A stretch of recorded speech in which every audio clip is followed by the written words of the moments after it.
evening, everyone, and thank you for that wonderful introduction, Eugene.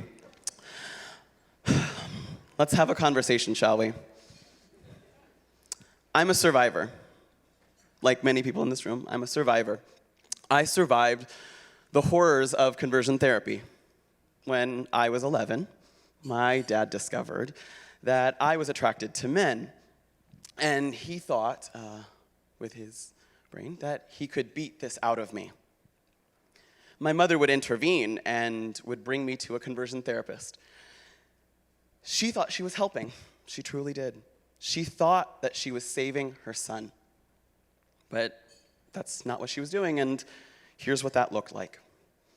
My therapist told me that I was the last gay child left alive, that every single other one had died of AIDS, and that I was an abomination in the sight of God. They would then tie me to a table, place my hands on ice, showing me pictures of men touching men. I would associate the pain of the ice on my skin with the touch of a man.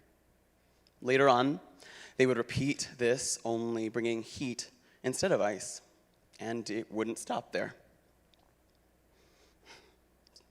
They stuck needles into my fingers, shoved electricity through my body, while images of men having sex with men played across the screen. I believed that what they were doing was right, because I had no reason not to trust them. They said that they were there to help. The emotional, physical, and psychological scars will be with me forever. Today, I stand before you, a proud, bisexual, gender-fluid person, leading the advocacy work for the Trevor Project.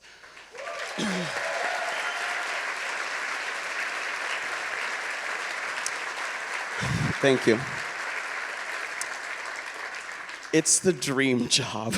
I am so proud of the work we've done to protect LGBTQ youth from conversion therapy. We passed laws in 5 states from coast to coast just this year alone. Oh, that feels good. Thousands, think of it, thousands of youth will never have to go through what I did.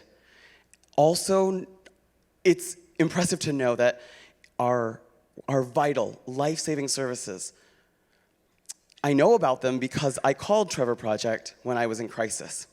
Maybe if there had been suicide prevention policies at my school, if I'd had a safe haven, those calls would not have been necessary.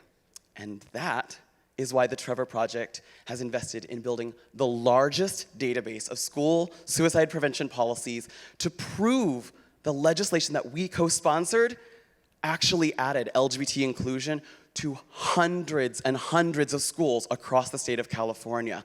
These guidelines are vital and necessary, but it's not enough to have those policies just in schools. This is why the Trevor Project's advocacy work was the key factor in the passage of the only federal bill on suicide prevention, which recently became law, thank you very much, the National Suicide Hotline Improvement Act of 2018. Yes, we passed a federal bill in this Congress. The fact that I am here is proof of how important our work is. And the fact that I have moved from surviving to thriving with my wedding next month is an extension of that great work that Trevor does, helping LGBTQ youth know that we all deserve love and acceptance.